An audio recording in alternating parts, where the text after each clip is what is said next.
The dashboard on this needs some explanation to figure things out. And I will say that when my wife was we determined my wife was going to drive it. She wanted to know what all these gauges meant because you can't tell. Just sitting behind a wheel here. So we got a little label maker and we stuck these labels on there, just little glue-on things. I'm sure they come right off from the dash. But anyway, to go through them now, I found that some of the gauges, they're difficult to read, especially if I'm sitting in the passenger seat and I ask my wife, "What's the oil pressure? What's the water temperature?" She's driving down the highway. It's hard for her to look at a little dinky gauge and really determine what it is. So we put these here are those glow shift gauges, and we got two of them there. There's one of them here. These two are glow shift gauges, but unfortunately they're not the ones I wanted, so we have to live with that. But anyway, this is water temperature, oil pressure. This is the air pressure, and as you can see, it holds air pressure for a long time. A voltmeter, that's the fuel. The exhaust gas temperature is this one. This one is the boost pressure. This one is the fuel pressure going to the injection pump. This is the HWH leveling system. Right now, the thing is leveled. And it goes into, there's a little light here. This is travel mode. It'll go into travel mode if you start it up. You have the mile per hour and the RPMs. The RPM, that thing says, I think it's 33 something or 34 something hours on the engine. I've done figuring on that because see the whatchamacallit, the odometer is broken, and that was broken when we bought it. The people said, and from all the records, it indicates there's around 136,000 miles on it. So we put 4,000 more on ourselves, so maybe 140,000 miles. Now this gauge over here, this shows the voltage on the 12 volt auxiliary battery that we have in there. And I explained this on the other video, is that battery powers, it'll start the generator, it moves the slide out hydraulic pump, it runs all the lights, all the 12 volt appliances. And that battery is it's an AGM battery back there, and it's charged from the 48 volt lithium batteries through the inverter. So what I find is this thing, what I like about it is it's a separate 12 volt battery. We don't need anything, any special stuff. It's charged all the time, and it's worked well for us. And the amps, that measures the number of amps coming out of that battery, not for the hydraulic motor, the generator start, but for all the rest of the stuff. Right now it's 10.5 amps. Now over here on this side, you see this is the start battery, and you can see that basically there's 0 amps coming out of that thing. And the only amps that this one measures, this one here, the only amps that measures from the what you would call the chassis battery, the only amps coming out is for the fuel pump, the fast fuel pump. And I will show you more about that later. But anyway, so then, okay, let's see, this is the wipers down here. Then these are the dash lights. There's lights up here, and then there's lights in here.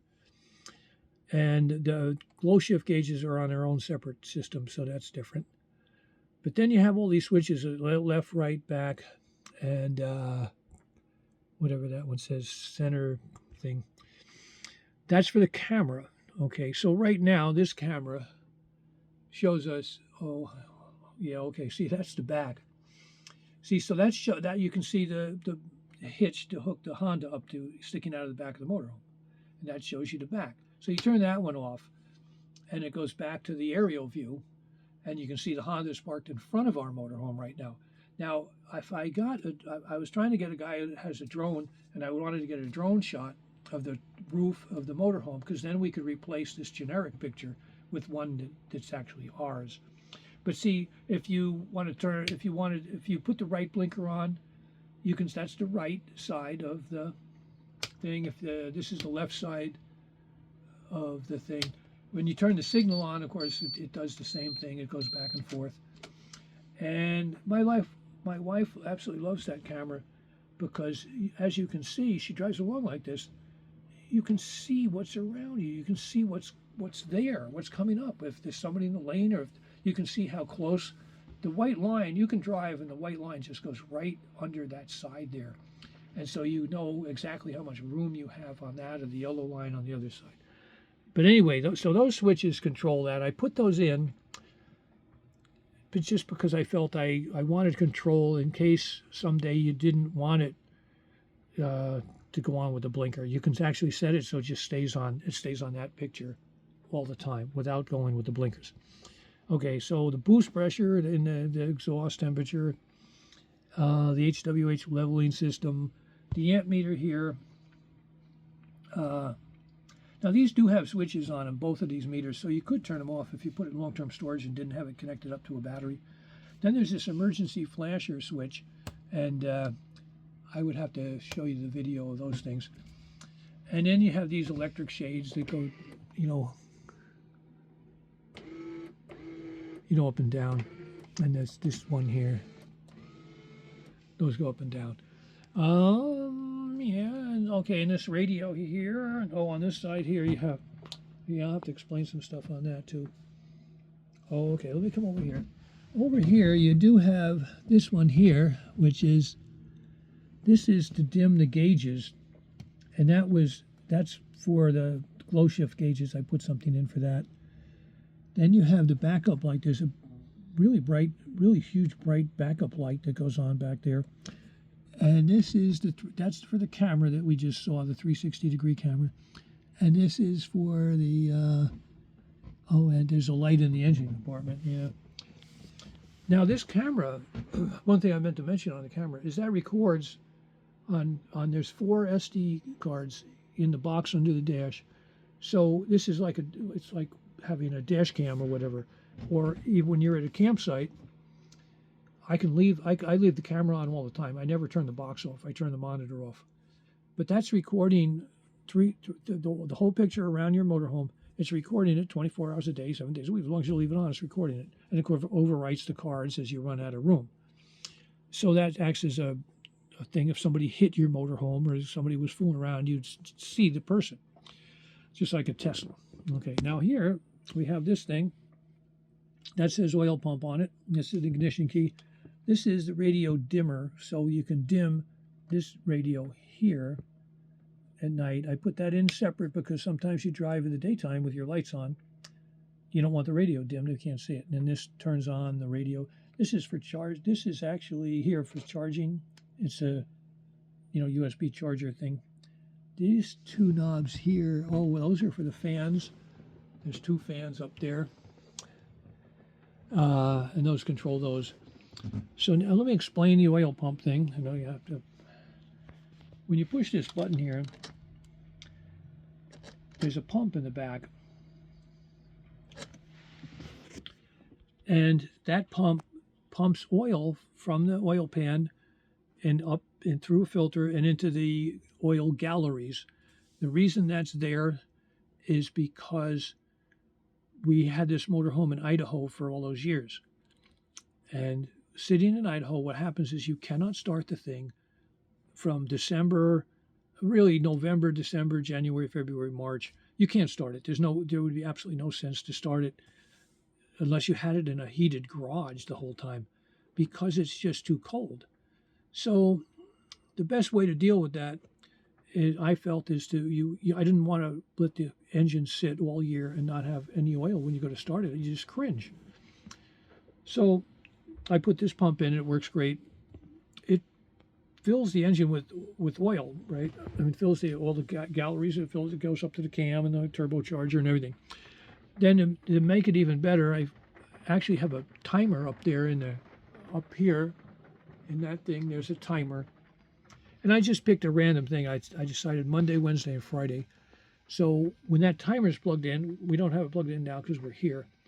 But when the timer's plugged in, Monday, Wednesday, and Friday at a certain time, like 7 in the morning, that oil pump comes on and pumps for 1 minute. So if we put this thing in storage, and as long as we're plugged into an AC outlet, just like it could be a 120 volt outlet to charge that battery. Every 3 days a week, the oil pump will come on and run for 1 minute, flooding the engine with oil. And I'm a mechanic, and to me, I've seen too much damage done to engines when they have these dry, what's called a dry start. So anyway, that's that for that. Oh, okay. Oh, now let me see. So then this radio here, see, I got a picture of that. This radio here is, we have the, you can push home, and it has Android Auto, Apple CarPlay, the tuner, the hands-free, it'll connect up to your phone.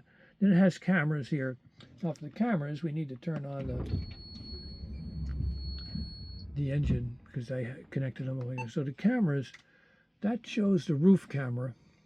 So that's what's happening up on the roof today. It's raining out, and the camera is crooked. All right, and then the other camera, let me see. The other camera, I can never remember which is which. Oh, that's the camera on the side. It looks down the side of the motorhome. It's by the front door, and it looks down the side. It doesn't record, 24 hours, but it does scare thieves away. And if you want it, it's got water on it now, obviously. But if you want a view down the side for some clearance issue about something, or seeing where the some post or pole was, you could see it there. So anyway, those are the cameras, and and these are the glow shift. I love these things, because like this is set right now. There's 17 psi of pressure on the very last going into the injection pump. This thing, when you're driving along, this thing will stay on 17 psi the whole time. Till you're climbing a pass, I noticed it actually went down to 16 pounds. But this is a Cummins 8.3 engine, and if you know anything about the CAPS pump is, let me turn this off. The CAPS pump, it has a little pump inside the CAPS pump. There's obviously a pump, and it sucks the fuel from the fuel tank up to the CAPS pump. But this was designed for trucks where the fuel tank is maybe like 5 feet away, 10 feet away from the engine thing. So and it's just one single line going up there. But see, these motorhomes, the fuel tank is actually 40 feet away. You got a 40 feet of hose to go all the way from the fuel tank back to the engine. And so people have said there's been problems. They've traced some of the problems to the thing having to suck fuel too far. And the Cummins had an electric pump back there, and it only goes on 30 seconds, then shuts off once the engine started. So the solution to that is to have the fast fuel and more filters, and the whole thing is done and set up so it's bulletproof, what they call a bulletproof fuel system. So that's pretty much the dashboard of this thing. Oh, and then of course we have that radio there. That's the 50-watt GMRS radio, and I think I had that on the other video there or whatever. But it's channel mode. It scans. It has two radios in there. It can receive two different things, and all this kind of stuff. 0, 0, 2, 0, 0, 0, 0, 4. Push one of these, it'll scan. Oh, it does get FM. And there's speakers over here on each side. There's some speakers for the radio. They're not turned on now on each side, so you can hear it better when you're traveling. So that's about all I can think of here. That's for the slide out.